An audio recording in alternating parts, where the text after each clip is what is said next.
Indoor ഫ്ലോറിംഗിന് ഉപയോഗിക്കുന്ന special flooring material എന്ന് പറയുമ്പോൾ പലർക്കും കൺഫ്യൂഷൻ ആണ്. എന്താണ് ഈ സ്പെഷ്യൽ ഫ്ലോറിംഗ് മെറ്റീരിയൽ എന്ന് വെച്ച് കഴിഞ്ഞാൽ, ഇതിലിപ്പോൾ ഞാൻ കമ്പാരിസന് വേണ്ടി രണ്ട് മെറ്റീരിയൽ എടുത്തിട്ടുണ്ട്.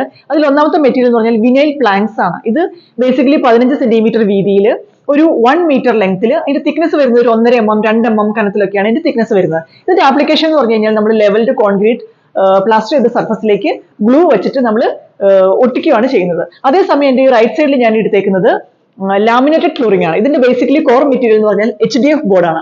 ഹൈ ഡെൻസിറ്റി ഫൈബർ HDF ബോർഡായിട്ടാണ് വരുന്നത്. ഇത് മുകളിൽ ഒരു അലൂമിനിയം ഓക്സൈഡിന്റെ കോട്ടിംഗ് ആയിട്ട് ഒരു ഡെക്കറേറ്റീവ് പേപ്പർ ആയിട്ട് വരുന്ന മെറ്റീരിയൽ ആണ്. ഇത് പല കളറിൽ, ടെക്സ്ചറിൽ, ഗ്രെയിൻസിൽ എല്ലാം ഇത് അവൈലബിൾ ആണ്. ഇതിന്റെ ആപ്ലിക്കേഷൻ എങ്ങനെയാണെന്ന് വെച്ച് കഴിഞ്ഞാൽ ലെവൽഡ് സർഫസിലേക്ക് പോളിത്തീൻ ഫോം വിരിച്ച് അതിന്റെ മുകളിലേക്ക് ഇന്റർലോക്കിംഗ് പാറ്റേണിലാണ് ഈ ലാമിനേറ്റ് വരുന്നത്. രണ്ടും ഇൻഡോർ ആപ്ലിക്കേഷനിൽ നമുക്ക് യൂസ് ചെയ്യാൻ പറ്റുന്നതാണ്. വിനൈൽ ഫ്ലോറിംഗ് കുറച്ചുകൂടെ ബഡ്ജറ്റ് ഫ്രണ്ട്ലി ആയിട്ടുള്ള മെറ്റീരിയൽ ആണ്. അതേസമയം നമുക്ക് ലാമിനേറ്റ് ഒരു കുറച്ചുകൂടെ എക്സ്പെൻസീവ് ആണ് when compared to vinyl floor.